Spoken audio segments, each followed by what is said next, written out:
Hello everybody and welcome back to Gaming on Caffeine. My name is Isaac and we are back for episode 32 of my modded survival island. Last episode we were working on a little bit of applied energistics to auto crafting. We set up this thing here with the molecular assemblers and the ME interface, and today we're going to do something completely different, nothing at all to do with applied energistics, although we probably will use it a little bit today, and that is set up a few little automated systems to gather some resources that we don't quite have enough of just yet.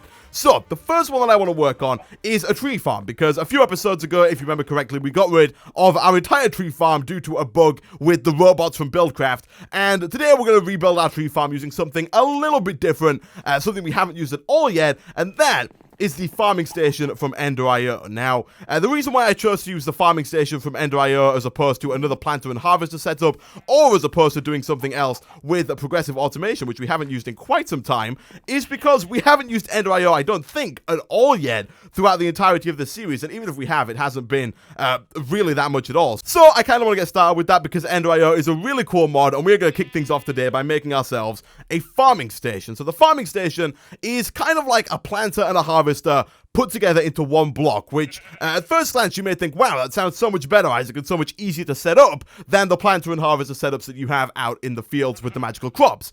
And if you would be right, it is a lot easier to set up, but it's a bit more expensive to make, requiring a diamond hurt, as well as some more diamonds in the form of these pulsating crystals, as well as a Z-Logic controller, which requires its own machine, as well as zombie heads and all that kind of stuff. So, we're not going to go out and replace all of our farms with farming stations, at least not just yet, and for the time being, when we expand our magical crop setup, we are going to use more planters and harvesters, just because this thing is so much more expensive, but for the tree farm, this thing's going to work pretty well. So, in order to make this, we're actually going to have to make two machines first. The first one is, of course, the alloy smelter, and that's going to allow us to make a bunch of different alloys from Ender.io, including the electrical steel, which is needed for the farming station, as well as the slice and splice, which is used to make the Z-Logic controllers. So, let's go ahead and I think we'll just go to Ender.io, because that's going to show us all of the machines, and we're going to start by making the alloy smelter. Really easy to make. We need 3 furnaces, which is fine. We can take 3 of those really easily. We need a machine chassis, which is kind of easy. It's some iron bars, some iron, and a basic capacitor. I'm going to go ahead and make quite a lot of these. I was going to pull out a stack just then, but I'm not too sure how much gold we have. We're a little low on gold right now, and until we get our magical farm automated like gold system up and running, we don't really have the luxury of wasting our gold. So what we're going to do for the time being is be a little bit cautious of that. We should have more than enough iron though to go ahead and make quite a lot of iron bars, so we'll do that. We'll get ourselves 1 or 2 of these machine chassis, as well as an alloy smelter. Nice! We're then going to need the slice and splice, which is this guy over somewhere over here, and I don't know what it looks like. Here it is. This guy is made using some solarium ingots, which are made in the alloy smelter. So, to kick things off with, we are actually going to have to go ahead and put this guy down. What I think I will do in the future is find a new place to put all of our Ender.io machines, maybe over here somewhere with the thermal expansion machines, but for now, I'm kind of just going to set them up right here next to the power from the big reactor, just for ease of use sake. And to kick things off, we're going to use some gold and some soul sand to make some solarium. So we need 5 for this, and we also need 2 more per Z-Logic controller. Thankfully, we only need 1 Z-Logic controller for today, so we should really only need 8 solarium in total. How much solarium do you get per gold? 1 gold and 1 soul sand makes 1 solarium, so we're going to need 8 of each of these in here, which does take us, again, really low on gold, but hopefully we should have enough at least to get through today's episode. That's going to go ahead and make some solarium. It is pretty slow to start with, however, there are upgrades we can make to all of our Ender.io machines, and upgrades we are going to make to machines like our farming station later on, and those come in the form of capacitors. So the capacitors in Ender.io come in 3 forms: the basic, the double layer, and the octadic, and basically what they do is they increase the speed and power draw of certain machines. For example, the alloy smelter here, if we look at the double layer capacitor, increases energy storage and speed / range of machines. So for a machine like the alloy smelter, it would just increase the power it uses, but also increase the speed at which it makes things like solarium. Whereas with things like the farming station, it would increase the range of the farming station so that it could plant down more saplings and therefore grow more trees and cut more down all at the same time. And then the octadic capacitor is just a higher tier of that. Hopefully hopefully, by the end of today's episode, we will have an octadic capacitor in our farming station to kind of have the biggest, most effective farming station for our tree farm that we could possibly have. And a little while later, now that the alloy smelter is finally almost done making us those 8 solarium ingots, we can take those. Wow, that took forever. Let's go ahead and throw in all of these. That should start making us some of the steel, the electrical steel that we're going to need to make the farming station. I'll let that kind of do its thing over there. Hopefully that doesn't take quite as long as the solarium took. But whilst we're waiting for that to finish, we can always go ahead and make ourselves the slice and splice. We are going to need an axe, which we definitely should have enough iron to make. Boom. And boom, we can then go ahead and craft that up. Thank you very much. And for now, we will again just stick it down kind of right about there. And we should be good to go. So again, we will grab some small solarium ingots. We will grab a zombie head. Let's go and take a look at the farming station real quick. What else do we need for a Z-Logic controller? We need redstone and 2 silicon. The easiest way that I know of to make silicon is quite simply to pulverize sand. Each pulverized sand equals 1 silicon, so that should go straight into the AE system. And if we wait a second, there's 1 and 2. Nice. All right, let's take those. Let's go boom, boom, boom, boom, boom. We are going to need another hatchet and another set of shears in order for the slice and splice to actually work. Let's have a look here. I think we're going to have to craft another iron axe on our own. That is fine. I'm not quite sure why that's not working, just kind of out of the box. The iron's kind of not registering there for whatever reason. Let's make some more sticks. We'll throw those in there. I'm not too bothered about making a stack of sticks. And then let's go ahead and make ourselves another hatchet. Again, boom, with the sticks that we just made. And boom. Nice. We'll take those. We can throw both those into there. Let's grab 1 piece of quick redstone. And boom, that should go ahead and make us a slice and splice. Nice. This is almost done, but apparently we made some vile dust? How do I make? Is that just soul sand? It is. Okay. Didn't really mean to make that. The alloy smelter does also double as just a normal furnace. You can see down here, there are 3 different modes. There's all smelting, furnace only, and alloy only. I'm not going to change it because it's probably going to stop this recipe here from actually smelting and make it start again, which is not what I want. But you can set it so that it only does furnace recipes. You can set it so that it only does alloy recipes, which is probably what we're going to use it for, because for all normal furnace recipes, we'll probably just end up using the induction furnace that we have upstairs. Our Z-Logic controller is done. Let's have a look. What else do we need for this thing? We need a diamond hoe, which again should be fairly easy. Again, not quite sure why that's not working, but that's fine. We'll put you in there. We're then going to need another machine chassis, which we don't have, I don't think. We made 2. We're then going to need these 2 pulsating crystals, which again require diamonds, as well as pulsating iron nuggets, which again are made from another alloy from Ender IO, the pulsating iron, which is made in an alloy smelter with ender pearls and iron. So again, let's make 2 of those. We'll grab 2 iron and 2 ender pearls, which I don't think we have, but we should be able to make fairly easily thanks to our enderman essence that we have lying around all over the place. We'll craft just as many of those as we can. Let's put all the rest of this back in there. We'll keep 2 of those and the rest can go back in. Are you anywhere near done? You are. We'll throw that in there. And this is looking like we are almost good to go. So I will take the 4 of those, thank you very much. We'll throw that in there. Whilst we're waiting for those to finish up, what I want to do with the tree farm, instead of just having it as a 100% oak wood tree farm like we had last time, I want to split it down the middle. I want to have half of it be an oak tree farm so we can continue to get ourselves a nice unlimited supply of oak wood, because we're going to need a lot of oak wood just to craft in general, but I also want the second half to be rubber wood, because we're going to need a lot of rubber to make a bunch of stuff from like Mine Factory Reloaded, as well as for making things like sticky pistons and stuff like that. Now, the way we're going to do that is using the rubber trees from Mine Factory Reloaded. Now, unfortunately, because we are on an island in the middle of nowhere, there is no way for us to actually just kind of like stumble across rubber trees from Mine Factory Reloaded. So what I've gone ahead and done is added a shapeless crafting recipe that allows you to transfer the rubber saplings from Industrial Craft to the rubber saplings from Mine Factory Reloaded.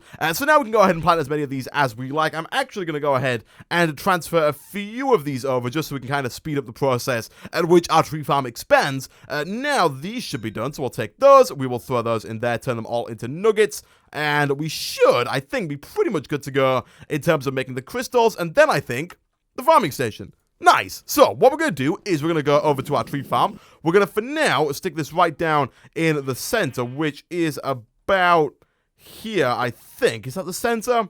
It is? Yeah, that's the center. Okay, cool. And then what we're going to do, the way we're going to split the tree farm between rubberwood and oakwood is the farming station has a little section in the center where you can designate each of the quadrants of the farming station's kind of farming area, I guess is the way you would define that. But if we take a look inside, there are these 4 slots. You've got southwest, southeast, northwest, and northeast. All of those determine the areas, or the 4 quadrants in which the farming station works. And you can put certain things into certain areas here like so, and that will mean that only those things get planted within those areas. Now, you're going to want to lock these in if you don't want other stuff to kind of make its way in there, because if you don't lock them, what's going to happen is it's going to use that rubber sapling. Basically, locking it in means that these saplings won't ever get used, so that this setup will always remain the same. Whereas if you unlock it, it will use those saplings and then could end up being something like this, where like too many oak saplings come through and not enough rubber saplings come through, and it ends up looking like that. So if you want to make sure that it's always half and half, or always like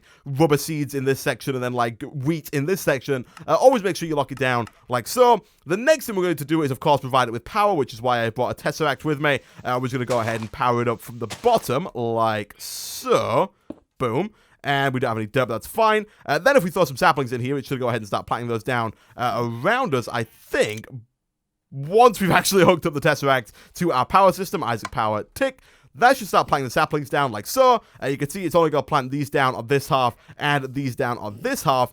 And then the next thing we need to do is actually provide this thing with a hatchet. And this is another like reason why the farming station is sometimes not as good as the planter and harvester setup that we have over here. And that is because the farming station requires either a hoe or an axe in order to either farm up the seeds that you've planted, e.g. wheat and stuff like that, things that require hoed ground, or an axe to cut down things like trees. So this tree here, for example, is not going to get cut down until we put an axe in there. So we're going to set up an export bus on the farming station that is automatically going to craft and send axes over to the farming station. Now, I don't think it matters with the farming station what type of hatchet you use. It doesn't affect how fast the farming station works. It just affects how long the farming station will work for until it needs a new hatchet. So for that reason, we're going to go ahead and use just normal wooden axes. Now, I'm not quite sure if we've installed iguana tweaks recently, and that has changed the way that normal vanilla tools work. So we can't actually use these for actual cutting down of trees myself, but I'm not quite sure if this can still use them either.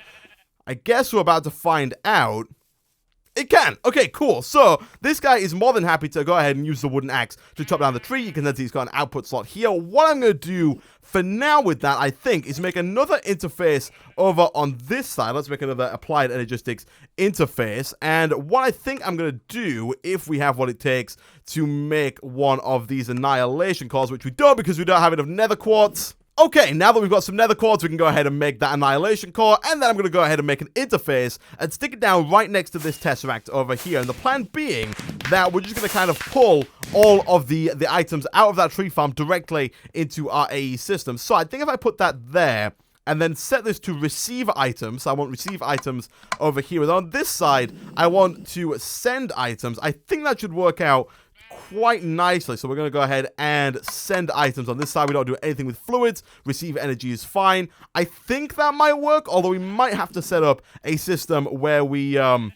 an item duct over here to actually send things from the Tesseract to the interface, because that doesn't seem to be working quite yet. We're then going to grab some ME glass fiber cable and connect this thing up to our AE system like so. I think, again, that should work just fine. It doesn't look like that's working, which is a little bit annoying, but I guess what we could do is grab some item ducts and then do something like this, and maybe that would work. I don't want it to connect to that at all.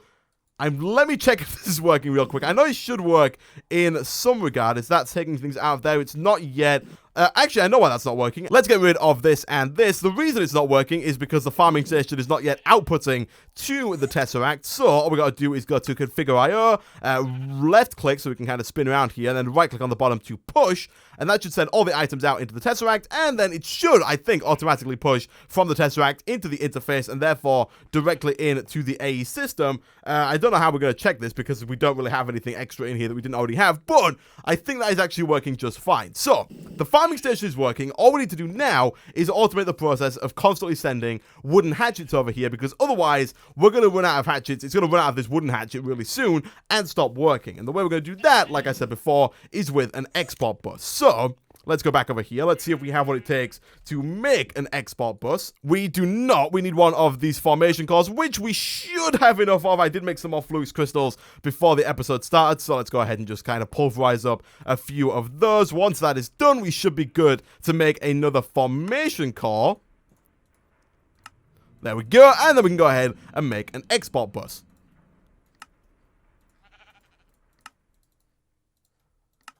Nice. So now that we've got our export bus, the next thing that we're going to need is a ton of ME glass fiber cable to actually hook it up to the farming station out on the tree farm platform, and for that we're going to need a bit more Certus quartz dust, which of course we can request now thanks to our auto crafting system. Hopefully that will come in pretty quickly. I don't think it should take too long, although our pulverizer is not quite the fastest in the world. Let's do that, and then let's go ahead and make a little bit more of this ME glass fiber cable. That's 19. I don't quite think that's going to be enough, but I'm going to go away, guys. I'm going to try and make as much of this as I can. What I will do for now is just put the export bus there, and then run this ME glass fiber cable kind of down and under. And I'll be back in a second. And a little while later, the light on the export bus has turned blue, indicating that it is connected to our AE system and is receiving power. So, all we need to do now is teach our AE system, A, how to craft wooden axes, and then B, how to auto-craft those wooden axes whenever the farming station needs one. So, to do that, the first thing we're going to do is, of course, teach this little system over here how to make a wooden axe. Now, usually what I would do is kind of break this glass, break one of the molecular assemblers, put a pattern into the interface, but that's messy, and that does waste some glass, although glass is not too expensive. But there is a more elegant way of doing it, and that is using an ME interface terminal. This thing is fairly easy to make. If you've made the other terminals, you'll probably have some of this spare illuminated panels lying around. And basically, what this allows you to do, we'll put one here for now, is it allows you to access all of your terminals within your AE system. So you can see we have one that's connected to the assembly table, one that is connected to multiple molecular assemblers, one that is connected to nothing, apparently. I'm not quite sure where that is. Oh, it's this one over here, isn't it? Of course. And then one that is connected to the pulverizer. So we can put recipes into these interfaces without even having to go near those interfaces. Pretty cool, right? So if we go over to our pattern terminal, we're going to need to make, first of all, a few more blank patterns, because I don't think we have any right now. Blank patterns, let's grab you, boom, and we're missing some more quartz glass, of course, which means we're going to have to get more Certus quartz dust, of course, because we don't have any of the stuff.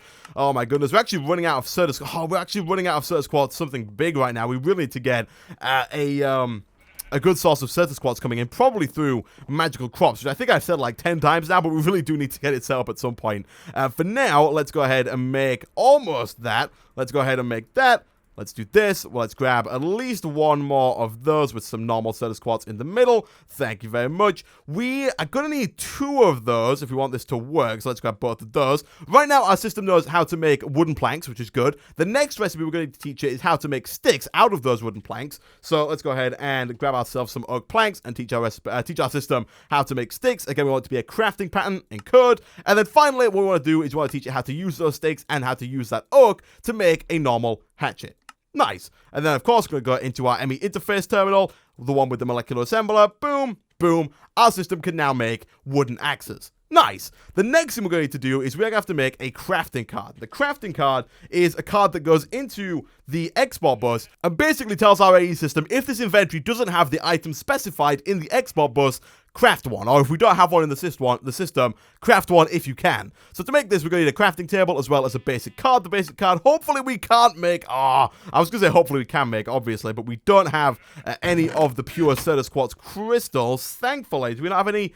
No, we don't. Thankfully, we can make some Certus quartz seeds fairly quickly, like so, and then hopefully it shouldn't take too long now that, I'll grab those as well. It shouldn't take too long now that we have 4 crystal growth accelerators. Hopefully they turn into normal crystals fairly quickly. Let's go back over to crafting card. What else do we need for one of you? We're going to need some Certus quartz dust and some redstone. We've got the redstone. We should have the Certus quartz dust. We do. Thank you very much. How are these two doing? They are at 15%. Okay, it's going to take a little bit longer than I would like, but it shouldn't take too long. And once we have ourselves the pure crystals, that gets us a normal calculation processor, which we should then be able to go ahead and use to make a basic card, which we can then turn into a crafting card with a simple crafting table. And now, if we head back over to here with a normal wooden axe, let me grab one of those real quick. Wooden axe. Our system should be able to make one for me. Boom and boom. Start. That should make one fairly quickly, thank you very much. And now, if we head on back over to this guy, the export bus, basically what we're going to do is we're going to say keep this guy filled up with all of the axes that you have in the system. Right now, there are none in the system, so it's not going to do it, but if we put a crafting card in there, it's going to realize there are none, see if we can craft it, realize we can craft it, and then send it over to this guy, at least it should. There we go, it ends up in there, and then it almost instantly breaks, which is not really what I wanted to do, and that's to be brought because there were that many trees lying around, but that should work quite nicely. It's sending them over, it's doing its thing, we're getting more and more oak every time. Most of the oak should end up in here in the output section, although some of it is lying on the floor,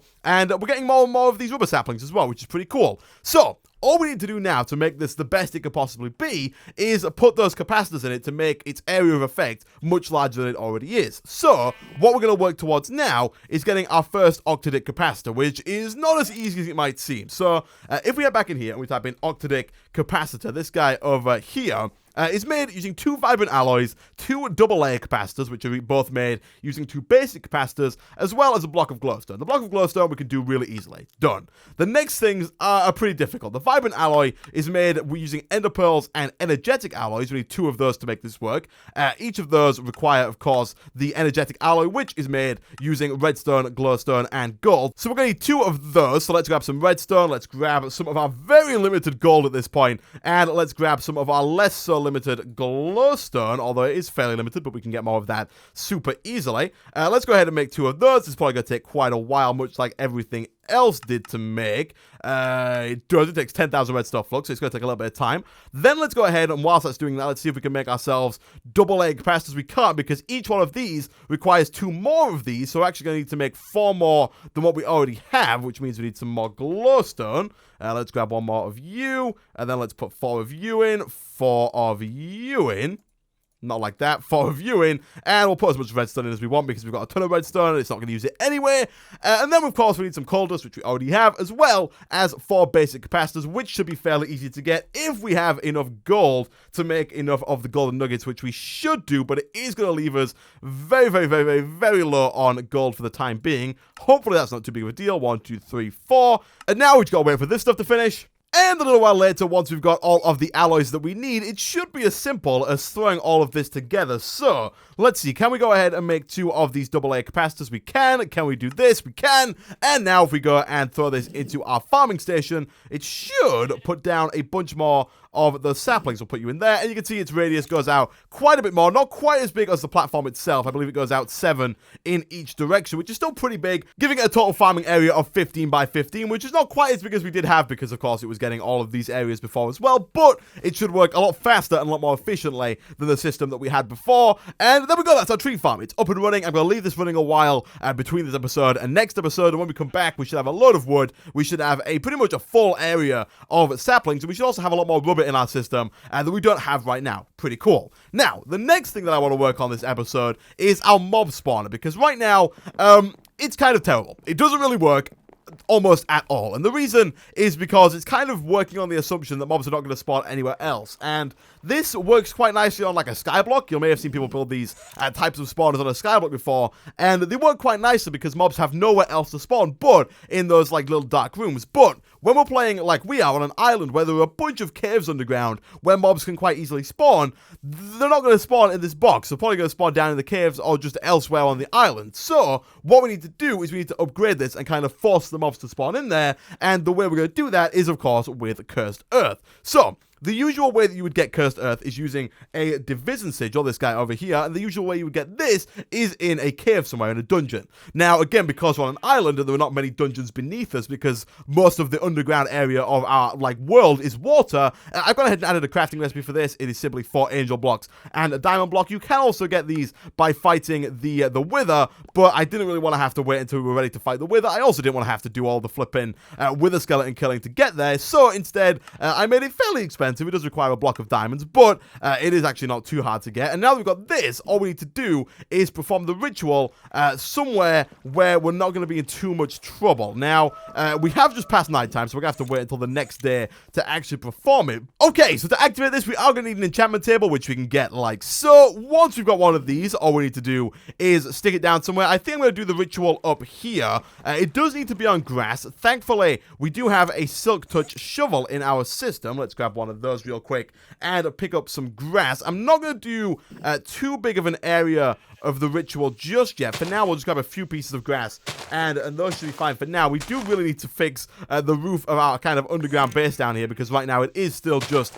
the dirt of this ground here, which is not particularly the nicest thing to look at, but we'll grab a few of those. We'll bring it back up here, and what we'll do is we'll do a little ritual kind of somewhere like here, because I don't want too much cursed earth spawning, because I don't want to have just a ton of mobs all over the place. I want a little bit of cursed earth that we can then pick up with our silk touch shovel and put within the mob spawner in here. And basically, we'll put you there. We're going to need a little bit of redstone, because we need a redstone ring in order to make it work. So let's grab... Oh, we already have redstone on us. My bad. Let's put the redstone down all around the enchantment table, like so.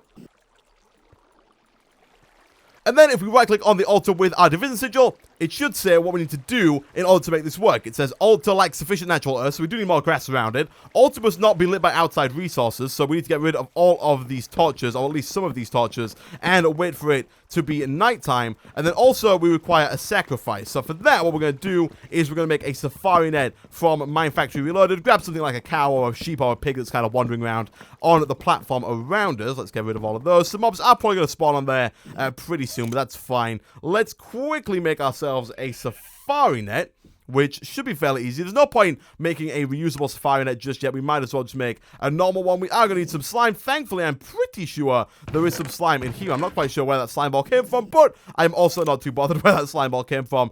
We can put that in there like so. Grab the safari net, and then this sheep is the unfortunate victim who is going to be our sacrifice. So what I'm going to do now, guys, I'm going to go away. I'm going to grab some grass. I'm going to put some more grass around here. I'm going to wait until it becomes the dead of night, and I'll be back in a second. Okay, so you'll know the time is right when the moon is directly above you and the division sigil is glowing. If you right click, it says perform the sacrifice. Let's drop our sheep onto here. Let's kill our sheep. The sacrifice has begun. Let's get rid of as much of this cursed earth as we can before the mobs start to spawn in. They're probably going to spawn in not too quickly, because there isn't that much cursed earth lying around. Oh, we are out of stuff. Okay, let's put down a torch. A torch should stop any of the mobs spawning. And there we go. We now have some cursed earth. Nice. We can get rid of all that. That's cool. The rest of it will probably burn up when the sun comes up, but that's fine. We don't really need more than 12 anyway. And all we need to do now is go on up into our mob spawner and replace the base of the mob spawner, kind of all of this wood here, with cursed earth. That's going to cause mobs to constantly spawn in, no matter what happens, and then they'll kind of wander over, land in the water, and get pushed down. So what I'm going to do now is I'm going to go away again. I'm going to grab a bunch of our dirt from this barrel, or this cache even, that we have in here. Let's grab as much of that as we can. I'm going to replace as much of the oak as we can with dirt, and I'll be back in a second. And a little while later, now that all of the oak wood planks have been replaced with dirt on the floor and a little bit of cursed earth in each section, once we get rid of these torches and make this completely dark, the cursed earth will start to spread and the mobs will start to spawn. So we're going to kind of want to get out of here as soon as possible. It is still bright for me because I am wearing the night vision on the headset that I have here, but if we wait around a little while down here, we should start to see some mobs spawning pretty quickly. Whilst I was doing that, I went ahead and made myself a grinder, which I'm going to put right about there. That should kill any mob that kind of comes down within this area. And I've also started working on another tesseract over in here. We can grab you and stick that in there, and then we should be able to make that into a fully functioning tesseract like so, at which point we're going to head back over here, stick it down like that, and we're going to send it to Isaac Power. And much like with the farming station, I'm going to say to send items, nothing with fluids, and receive energy, so that all of the mobs that it kills, all the drops will go straight into the Tesseract. And again, much like with all of the stuff from the tree farm, straight into this interface and straight into our AE system. We are going to run into a few issues with that in terms of like bows, because bows don't stack. And then, of course, what's going to happen in the AE system here, it's going to take up a bunch of slots, which means we're going to run out of ME storage space pretty quickly unless we deal with that. But there are some fairly easy ways that we can deal with that. Let me quickly grab this watering can here, because we can, in fact, speed the process of which, we can speed up the spreading of this cursed earth pretty quickly. If we just right-click like so, you can see mobs start to spawn pretty quickly. If you right-click, it does kind of... Oh, we're dead. Okay, well, the cursed earth spreading, the mobs are spawning. Let me get rid of that waypoint real quick. We will just delete that. But the mobs should start spawning. The cursed earth should start spreading pretty quickly now, especially now there is more of it. And they should start to get, like, kind of pushed towards the middle here. Apparently, a skeleton died already. That's completely fine. But... Oh, why can't... I can't see them? Huh, for some reason I couldn't see, well, maybe there was an invisible skeleton that came down there, but we could see zombies and stuff getting pushed down. They hit the bottom. Any second now, the grinder will kill them. Any second now.